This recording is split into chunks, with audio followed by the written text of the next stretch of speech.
अंग्रेज east India company ने भारत में शामिल किया था। पहले ये सारे इलाके नेपाल में होते थे। तो हम 1814 के खलंगा युद्ध के पश्चात भारत में शामिल हुए हैं और इसीलिए हम भारतीय नागरिक हैं। गोरखों को भारतीय नागरिक माना गया है। तो इसमें 1814 से लेकर अब तक जो हमारी योगदान थी भारतीय स्वतंत्रता संग्राम में, हमारी योगदान चाहे वो आपका दांडी यात्रा हो, दांडी यात्रा में 75 आदमी, तो 35 करोड़ जो जनता की उस वक्त क्या नाम है आपका, अफगानिस्तान, म्यांमार वगैरह भी भारत में होते थे। उस टाइम 35 करोड़ लोग भारतीय होते थे। उनमें गोरखा 3,57,349 गोरखा इस देश में वास करते थे जब ये दांडी यात्रा हुई थी। जब हम दांडी यात्रा में 78 आदमी में से 3 गोरखे होते थे और बाकी 75 आदमी यहाँ के जो अपने को बासिंदा कहते हैं। लेकिन सबसे कहीं दर्द होता है कि हम दांडी यात्रा में 3,57,349 आदमी में से 3 आदमी से 35 करोड़ जनता में से सिर्फ 75 आदमी से योगदान के हिसाब से, अनुपातिक दृष्टि से हम बहुत ज्यादा हमारा योगदान थी, लेकिन उसको भुलाया गया, उसको इतिहास में आने नहीं दिया गया। आज भी हमें गोरखों को कई जगह गोविंद दर्जी नागरिकता व्यवहार किया जाता है, इसलिए दुख होता है। हमें क्वेश्चन किए जाते हैं, तुम कहाँ के हो, तुम भारतीय कैसे हो गए? ये वो जो 18 भूभाग लेकर आए थे, उसका कोई बात नहीं करता। ठीक है, आज 75 साल देश का आजादी का अमृत महोत्सव वर्ष चल रहा है, लेकिन आज भी 75 साल में हमारे कई 15-16 चुनाव हुई लोकसभा की, उसमें पढ़े लिखे बहुत सारे एमपी जाए, लेकिन आज तक हमें भारत में एक डिप्टी मिनिस्टर भी नहीं बनाया गया। कितनी दुखी बात है। जबकि नेपाल आजाद होते ही वहां का पहला राष्ट्रपति भारतीय मूल के थे, लेकिन हमें आज तक वो सौभाग्य प्राप्त नहीं हुआ। न कोई हम जज बन सके, न फुल फ्लेज जनरल बन सके, न हम न्यायाधीश बन सके, न एम्बेसडर बन सके, न हम किसी मिनिस्ट्री में सेक्रेटरी बन सके, IAS IPS बनकर न DGP बन सके किसी स्टेट का। ऐसा सौभाग्य हमें प्राप्त नहीं हुआ, क्योंकि संविधान सभा में भी हमारे 2 आदमी थे, बैरिस्टर हरिबहादुर गुरुङ, उनकी मृत्यु के बाद बैरिस्टर डम्बर सिंह गुरुङ, उनकी मृत्यु के बाद बैरिस्टर हरिबहादुर गुरुङ बैरिस्टर हुआ करते थे उस जमाने में भी। लेकिन उसके बावजूद भी आज हम बेनाम हैं।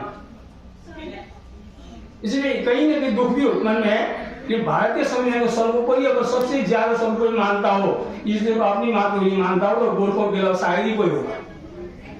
जितने बलिदान हमने इस देश के दिए, तो उसमें खलंगा युद्ध से लेकर जितने लोग शहीद हुए हैं या इस देश के लिए पराक्रम दिखाया है, उनके बारे में क्रमवार एक नामोली भी है, वो कविता भी है। बलभद्र, जहां भी लड़ाई हुआ था उत्तराखंड में, सरसधारा के ऊपर खलंगा युद्ध हुआ था 1814 अंग्रेजों के साथ। चिनारी कविता का शीर्षक है चिनारी। बलभद्र आओ, तिमी फेरि फर्केर आओ, तिम्रो निम्ति नयाँ हाम्रो निम्ति नयाँ क्रान्ति लिएर आओ, अमर सिंह जस्तो एकजना योद्धा लिएर आओ, जातीय एकतालाई जोड्न आओ। आओ बलभद्र, तिमी फेरि फर्केर आओ। यो देशको निम्ति शहीद हुने वीर सपूत सुबेदार निरञ्जन सिंह छेत्रीलाई लिएर आओ। गोर्खाको लुप्त हुने गरेको अस्तित्व र विरोधलाई जगाइराख्न आओ। आओ बलभद्र, तिमी फेरि फर्केर आओ। सुबेदार निरञ्जन छेत्री हरदोई में पैदा हुआ था, यूपी के। मरा कहाँ? शहीद कहाँ हुआ था? इम्फाल में जाके। सुबेदार निरञ्जन सिंह 8 जून 1891 को इम्फाल में जाकर शहीद हुआ। ये कोई नहीं कह रहा। यो देशको निम्ति शहीद हुने वीर सपूत सुबेदार निरञ्जन छेत्रीलाई, निरञ्जन सिंह छेत्रीलाई लिएर आओ। गोर्खाको लुप्त हुँदै गएको अस्तित्व र विरोधलाई जगाइराख्न आओ। आओ बलभद्र, तिमी फेरि फर्केर आओ। बलभद्र आओ, तुम दोबारा फिर आओ। आफ्नो उत्सर्गले भारत देशलाई स्वतन्त्र गराउने वीर शहीद दुर्गा मल्ललाई लिएर आओ, हामीलाई भारतीय नागरिक गोर्खाहरूसित हुने भेदभाव र दुर्व्यवहारहरूबाट मुक्ति दिलाउन आओ। आओ वीरभद्र बलभद्र तिमी फेरि फर्केर आओ। 25 अगस्त 1944 को फांसी चढ़े थे दिल्ली गेट में मौलाना आज़ाद मेडिकल कॉलेज के अंदर। आदमी फांसी कर गए, स्तंभ है, शहीद स्तंभ, और उनका नाम गलत था, तो प्रेम जी ने उसको सही करवाया। इसके लिए मैं उनका सलाम करता हूँ। दुर्गा मल्ल लिखा हुआ था, क्योंकि दुर्गा मल्ल था उसका नाम। ठीक है जी।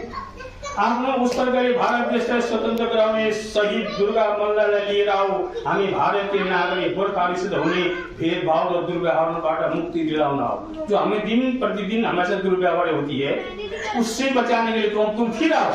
हम आह्वान करते शहीदों, क्योंकि हमारे साथ इंसाफ नहीं हुआ अभी तक।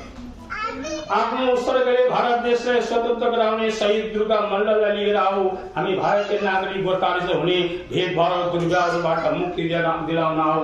आओ बलभद्र तिमी फेरि फर्केर आओ। बलभद्र आओ तिमी फेरि फर्केर आओ। गोर्खाको पुरुषार्थलाई जिउँदो राख्ने वीर खड्ग बहादुर सिंह विष्टलाई लिएर आओ, निम्सनो गोर्खालाई स्वर्थ बनाउन आओ। आओ बलभद्र तिमी फेरि फर्केर आओ। आओ बलभद्र तिमी फेरि फर्केर आओ। खड्ग बहादुर सिंह बिष्ट कलकत्ता में एक हमारी चेली को एक मारवाड़ी ने उसने अपहरण करके बंद करके रखा था। छुड़ाने गए थे, ये लॉ पढ़ रहे थे कलकत्ता में। छुड़ाने गए थे, उसको भगा दिया, तो बाद में खुबरी लेकर जाकर उसने 2 टुकड़ों में काट दिया।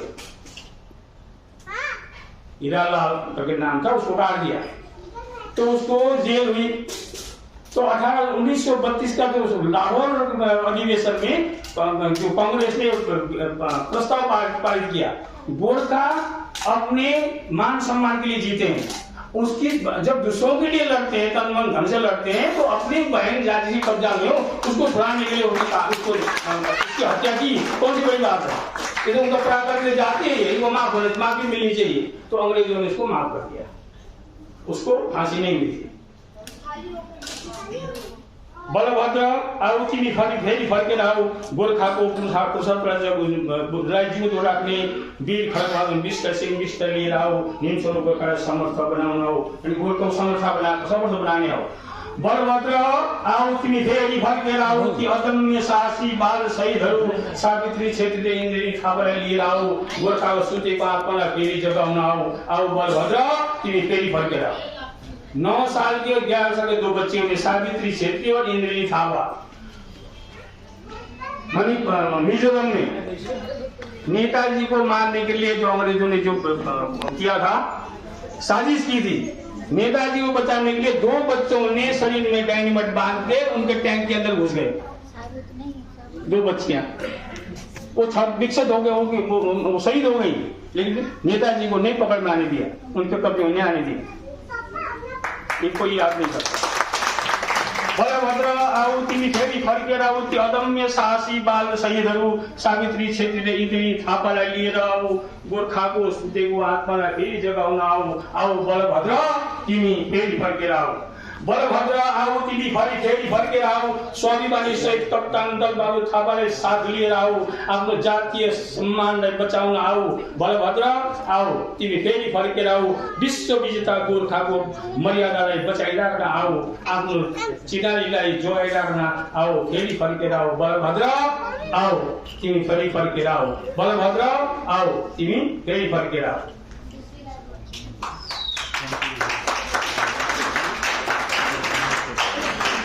एक कविता बोला था, गोरखा किसे कहते हैं उसके बारे में। मैं गोरखाली, फिर मैं गोरखाली। मैं गोरखा, मेरो गौरव गोरखाली, मेरो कर्तव्य परायणता गोरखाली, मेरो देशभक्ति, मेरो शान गोरखाली। समझ में आ रही हो? लगभग हिंदी जैसा ही है। म गोर्खा मेरो मान मेरो शौर्य, म गोर्खा मेरो मान मेरो शौर्य गोर्खाली, मेरो ईमान मेरो इज्जत मेरो समर्पण गोर्खाली, मेरो वीरता मेरो साहस मेरो उत्सर्ग गोर्खाली। म गोर्खा म दुश्मनको काल गोर्खाली, वीर आक्रामक देशको प्रहरी गोर्खाली, सजग सचेत अदम्य साहसी गोर्खाली, अजय रणभूमिको महाकाल गोर्खाली। म र मेरो गौरव गाथाहरू गोर्खाली, सुरवीर शमशीर बलिदानी गोर्खाली, स्वाभिमानी अभिमानी योद्धा गोर्खाली, ज्यान भन्दा वचन ठुलो ठान्ने गोर्खाली, आत्मसम्मानको निम्ति मर्न सक्ने यो गोर्खाली। म गोर्खा, मेरो गौरव गोर्खाली। धन्यवाद। आप सभी का फिर एक बार अभिनंदन करता हूँ।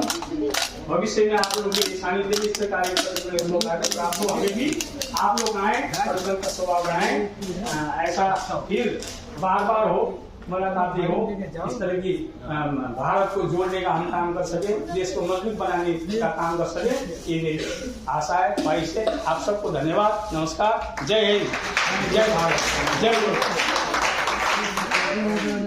बहुत बहुत धन्यवाद आपका आदरणीय उत्तम छेत्री जी। आपने भारतीय इतिहास में गोरखाओं का एक स्वर्णिम अध्याय उल्लेख किया और उनके प्रति हो रहे दुर्व्यवहार अत्याचारों को भी इंगित किया।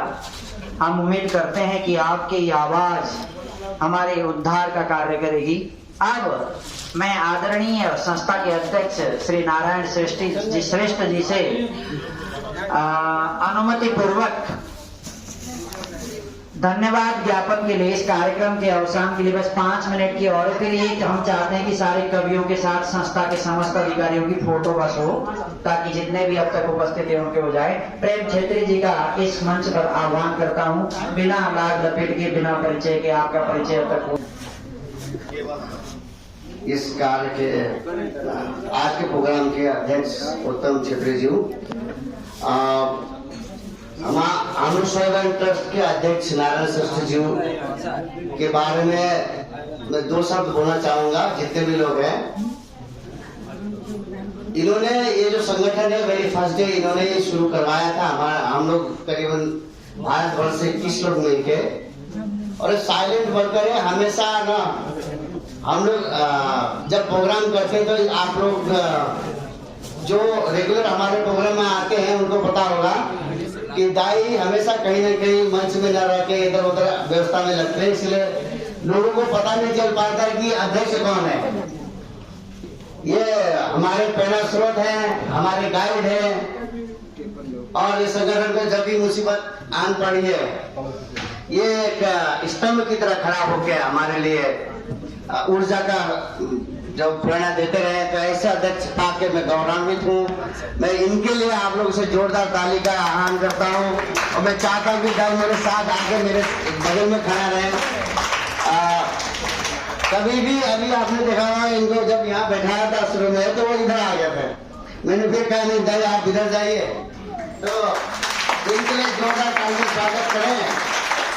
ऐसे महापुरुष, ऐसे व्यक्ति थे जिन्होंने कम से कम मेरे 300 से 400 लोगों का उद्धार किया है, उनको एम्प्लॉयमेंट दे के, लेकिन कभी अपने मुंह से कभी बड़ाई नहीं करते।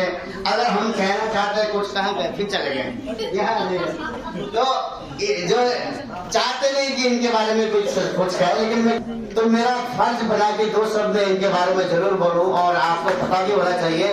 आज के इस कार्यक्रम के लिए ये प्रेरणा स्रोत हमारे हैं 2-3 लोग। ये बहुत शॉर्ट पीरियड में, ये युवराज भाई ने 2-3 दिन में तैयार किया हुआ प्रोग्राम है। 2-3 लोगों का आज मुझे उनका नाम लेना बहुत जरूरी है, और मैं उनको मंच में एक बार बुलाना भी चाहूंगा, क्योंकि इनके बगैर ये कार्यक्रम हो नहीं सकता था।